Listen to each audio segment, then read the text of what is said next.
I want to talk about the 5 biggest plays of Super Bowl 57. And like I said, it was all legs every time you looked at it. I want to start with the biggest play. Single biggest play of the day, Ray, in my mind, was Kadarius Toney's 64-yard punt return. That game flipped in Kansas City's direction and really never looked back from that moment on.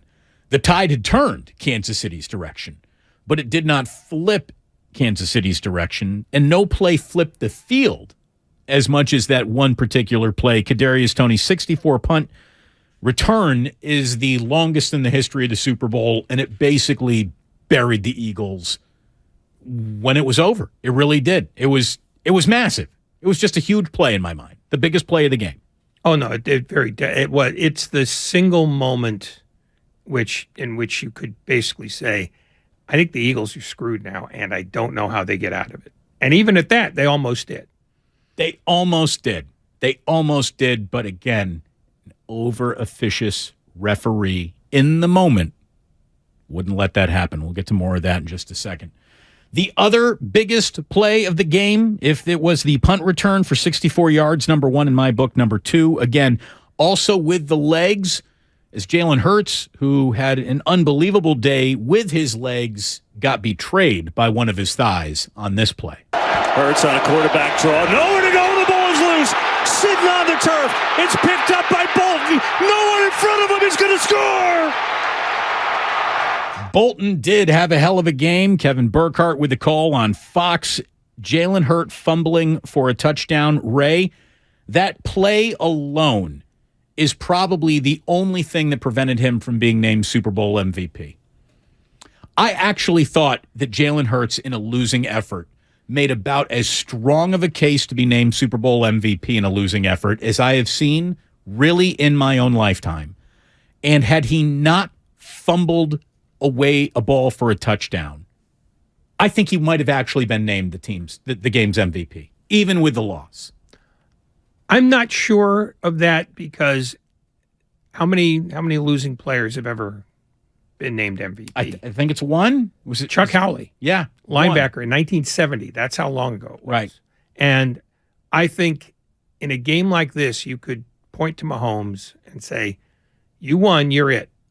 I don't know that there are enough brave voters in that group of 11 or 15 or whatever it is who would say, yeah, I'm voting for the losing quarterback when the winning quarterback did what he did on one leg. And he did what he did on one leg, and in one half he did it almost perfectly. The same way Villanova had to play a perfect game to beat Georgetown. Yeah. That was almost the perfect half of football in the second half for Kansas City's offense. And it was the perfect half for Kansas City's offense, not just for him. Because I think, ultimately, if you wanted to do the MVP, it's almost Andy Reid. By the way, Malcolm Smith also with that's right. Seattle. So 2 defensive players. But he was on the winning side of the equation that afternoon. Yeah, they were both on. Yeah, I mean, Malcolm Smith was the other defensive guy, but their team won. Right. Howley's team lost. Right. The thing that jumped out at me though is that Andy Reid, and I hate to give credit to coaches when it should go to players because players do the things. He made the second half incredibly easy for Mahomes, just with play calls and play design. They had the ball the majority of the time in the second half after having it not at all in the first. They had the ball for like 16 and a half minutes. The entire afternoon opened up. Yeah. Everything Kansas City went from in a game in the first half to doing everything it wanted to do in the second half to the point where it's running for 7 yards a pop in the second half. Yeah. Oh, no. And credit to the Eagles, they neutralized Travis Kelce in a game that everybody who pays attention to football at all would have said, if you can hold him to 6 catches for 33 yards, you win. They did, and they didn't. And that, to me, is a measure of Kadarius Toney with a touchdown, Sky Moore with a touchdown. I mean, they won with the depth of their roster, not just 2 guys. You want to know what's insane about Kansas City and the situation that they just went through? Without question, Patrick Mahomes lost his best offensive weapon, not named Travis Kelce, when Tyreek Hill decided to be a Miami Dolphin. Losing Tyreek Hill on the day it happened probably sounded like one of the worst things that could possibly happen to Patrick Mahomes. It made him a better football player. It made him a better quarterback. Instead of being dependent on a guy who was the human equivalent of the world's most dangerous safety blanket, he learned how to spread the ball all over the field. He learned how to not just attack Tyreek's blades of grass, but every single blade of grass on a football field. And in the AFC title game, he is completing passes to guys who had more special teams tackles than receptions. Patrick Mahomes, in year 5, became an even better football player than earlier in his career, where he was also going to Super Bowls and winning MVPs of the regular season and the Super Bowl. This was his best year ever. Might not have thrown for the touchdown total, but this was Patrick Mahomes' best year ever. I think this is probably Andy Reid's single greatest coaching year since the year he decided to insert Patrick Mahomes as his full-time starter. Oh, no, this is his best coaching year, period. He had some remarkable years with Alex Smith that obviously didn't end cloaked in Super Bowl glory, but he got the most out of Alex Smith, more than anyone ever got out of Alex Smith. And I would put some of those didn't ring the bell of a Super Bowl, but still had unbelievable. They're 14-2? They were 14-2 when they decided, I think, to move on. So he was great then, too. But to me, part of that was roster construction, because they replaced Tyreek Hill, who is the single most dangerous weapon among wide receivers in the game, with about 4 or 5 guys. And they all had to be useful for this to work.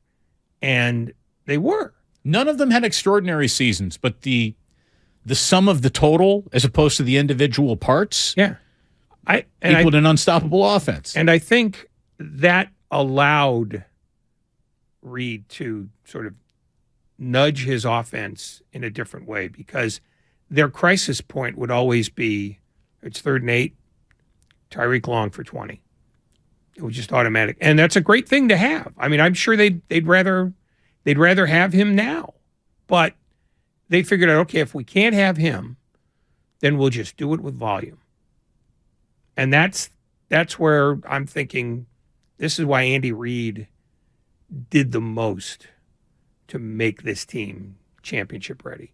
He said we're gonna alter the offense just enough so that we can work without the best weapon there is in the game. Look, when we think about the single greatest coaching quarterback combinations in the history of football, it's really a 3-headed monster. It's Walsh in Montana, or you can even insert, Young, who picked up the mantle and kind of ran with it. Well, he was more Seifert, exactly. But he obviously learned quite a bit from the master. But it's Walsh in Montana, it's Belichick and Brady, and it's Mahomes and Andy Reid. I mean, we're talking some of the greatest combinations of head coaching and quarterbacks ever. Unfortunately, Don Shula and Dan Marino never won it all, so they get left off the list. If you wanted to go back in history, you'd also have to probably include Paul Brown and Otto Graham. I would won a ton of championships. Absolutely. And Vince Lombardi and Bart Starr. But this is the most dynamic combination of the three, because Mahomes does things that the other guys don't do physically, because he can throw from any angle. He does things that no one's ever done before. I mean, he is in a class photo of one. Yeah, I mean, I think that might be premature, only because Brady's done it for 20 plus years. But yesterday was the first time where I think it was legitimate to ask the question, given another 10 years, could Patrick Mahomes be an equal in that argument? Up until this year, I didn't think so. But what he did this year suggests to me that if he stays upright and they don't screw up the guy who replaces Andy Reid, because he's up there in years. I don't know that he's going to do this for another 10. They just have to make sure that the guy they replace him with understands what he's got in Mahomes. And if he does that, I think you could have a significantly meaningful argument about, is it Brady or is it Mahomes? Yeah. I mean, look, here's what we know. Tom Brady's length of career puts him on a level that we need a longer Mahomes career Patrick needs to achieve it before you can just hand him the title of greatest ever. And even though he's, yet to truly reveal himself as the greatest of all time, I think we all agree all he needs is time. That's it. All Patrick Mahomes needs is time, health, and you're right. The next coach in the room to be somewhere on a level of dangerous that Andy Reid was able to exist on. Will be as good? Of course not. But offensively dangerous and creative. The only missing ingredient of Patrick Mahomes' greatest of all time resume is the reps. If he gets those reps, yeah, I think we're all convinced he has a level of talent that could get him there, and he's got a stronger argument to make in real time that he could be the greatest of all time than Tom Brady even had, honestly, in real time. Like, even though Brady had so much success at the dawn of his career, no one was ready to jump right into, well, he's the greatest of all time. Well, no, because Brady is basically piling, ring on top of ring. That's the takeaway, because individually he was superb, but you didn't think of him as electrifying. He and Belichick were more of a unit. Right. He killed you with competence. He didn't dazzle you. Yeah. I mean, it was excellence, but it was the same thing. It just the only other thing that struck me about Reid and Mahomes is the way Reid stumped more aggressively than ever for Eric Bieniemy to get another job. He sure did, didn't he? I thought if nothing else, he was making the case if he was going to pull well, that was my last game.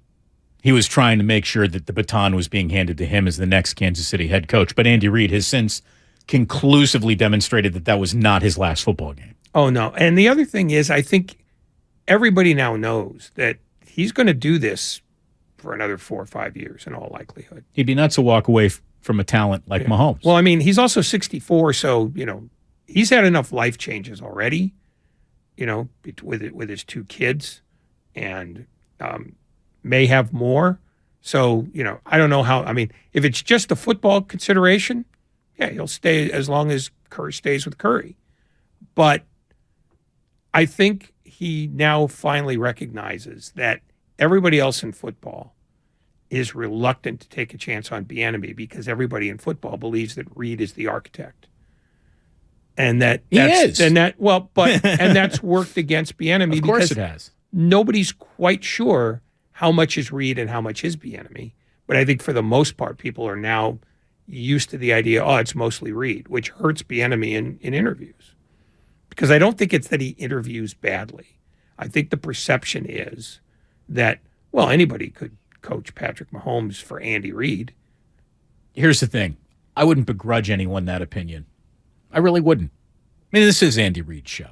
It is Andy Reid's show. You'd be taking as much as a gutsy feeling to hire Andy Reid's offensive assistant as your next head coach as you would to hire Kyle Shanahan's top offensive assistant as your next head coach. Now, you could say in Miami's case, it's kind of working out, but who knows what the next instance will bring. It's hard to determine who gets most credit for what when you know that Andy Reid is clearly the chief architect and he's got one of the, all-time guys executing his visions and Patrick Mahomes. Yeah. And the other thing is Bill Belichick's coaching tree has largely been a hot mess.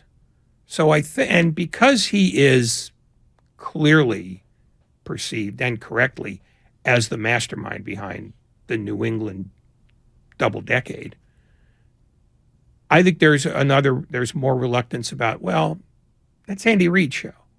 If we can't get Andy Reid, let's look somewhere else. Maybe there's some guilt by association in terms of, it's been so conclusively proven that it was Belichick and Brady that, going back, I'm not even talking about the latest examples of not working out, Matt Patricia and, Bill O'Brien to a degree, but a more successful degree as an NFL head coach. But I mean, remember Eric Mangini, the man genius, and how much that didn't work out. There's a prolific amount of Bill Belichick's coaching tree that did not work out that maybe is being lorded over the Bieniemy Reid situation. Joe Judge. Oh, yeah. Joey Judgy. Yeah. And I forgot about Joe, honestly. I really and look, and there's also an element of racism here because, once again, the Rooney Rule has been proven to be toothless. there's one more general manager than there was 10 years ago, black general manager, and there's no more coaches than there were black coaches. It's almost as if the Rooney Rule has been used as a fig leaf rather than a tool for promotion for qualified black coaches. And Eric Bieniemy is as much a victim of that as anybody, because I think were he white working for Andy Reid, he'd have had 2 jobs by now. Benefits of doubts don't seem to trickle into black coaching equations quite the way that they do into white coaching equations. I mean, and I don't think we need to even say any more on that. We know that. I mean, look, Mike McDaniel doesn't get that job if he's not slipstreaming behind Kyle Shanahan, who was running that offense. So, all I'm saying is, if we're talking about Bieniemy, you can't ignore the fact that he's not, how can I be, demographically desirable to an old white guy doing hiring. We were talking about the 5 biggest plays of Super Bowl 57. We've officially gotten through 2. Kadarius Toney, 64-yard punt return. To me, the Jalen Hurts fumble, again, the biggest plays in this game were made with legs, not arms. Play number 3, Ray, a play that will not go down in NFL history unless you're talking about great decisions. I want to talk about Jet McKinnon not scoring a touchdown. At the end of the game, giving himself up, staying in bounds, going down at the 2-3 yard line and not scoring that touchdown, that essentially made the clock killable. And the Eagles, at that moment, basically got their wings clipped as much as any other moment in this game. That, to me, McKinnon not scoring that touchdown late in the game was the kiss of death to the Eagles. Oh, yeah. That was such a smart play. And you know how hard it is to use the personal discipline to not score a touchdown in a Super Bowl? Oh, you may rest assured that was hammered into those guys on the sideline, because you don't know whether that's going to be an effective play in the days before, during your prep. But at some point, Andy Reid is telling anybody who's got the ball, not just McKinnon, goes, this is the situation, don't go in the end zone, period. And it's to McKinnon's credit that he didn't get, full of, being in the moment, history. yeah, wide eyes. No, if you want the ring for everybody, let those last 2 yards go. I mean, look, it was a massive moment in the game, and I don't think enough people are talking about it today. I know enough people aren't talking about the 64-yard punt return, which I think is the biggest play of the entire afternoon. The Hurts fumble stands for itself. McKinnon not scoring the touchdown, number 3 in my mind. Number 4 was the Patrick Mahomes 26-yard scramble. On that ankle, with under 3 minutes to play, on 1st and 10, he goes from midfield to inside the red zone. That was just a monster moment in the game. And then finally, like I said, all 5 are leg-based, even though it ultimately came in a losing effort. Since we're talking about the biggest plays of the Super Bowl, how could we leave out the most guaranteed-to-work play of the Super Bowl? And it felt like we saw it 34 times. The quarterback sneaking ability of the Philadelphia Eagles was one of the more aggressive things I've ever seen on a football field. Sirianni was just carrying him around in a wheelbarrow all day long, if you know what I mean, boys and girls. Huge, huge nuts on the table. Never, just basically, if we don't need to punt here, we're going for it. I'm going to take every 3rd and something, turn it into a 3rd and short, and then we have the most automatic QB sneak you've ever seen in your life. And Ray, how often has a quarterback sneak been like a guaranteed 3 yards? I've never seen an offensive line in my life. I'm not talking Alabama playing Citadel, fire out and pick up quarterback sneaks like that. They were devastating. They could have gone full rugby game, 28-yard drive, doing nothing but quarterback sneaks, and probably scored on every drive that they had. It was dominant. Well, I mean, they've perfected the art of shoving Mahomes from behind, which is legal. Not Mahomes. Not Hurts. Mahomes. I'm sorry, Hurts. I mean, that's the thing, because you saw it every time. I mean, the one sneak where Chris Jones hurdles himself through the air. If there's not 3 Eagles behind Hurts, maybe Jones makes contact and that doesn't work. But, Hurts is strong enough on his own, but with those three guys behind him, just shoving him from behind while the offensive line is, holding its own against Kansas City's defensive line, it's going to be the new quarterback sneak across the league. Unless they do something to tweak those rules, yeah, you're going to have two guards. You're going to have backup guards behind your quarterback's butt cheeks, just shoving them. I mean, it's literally, it looked like stuff they'd stolen from the 20s.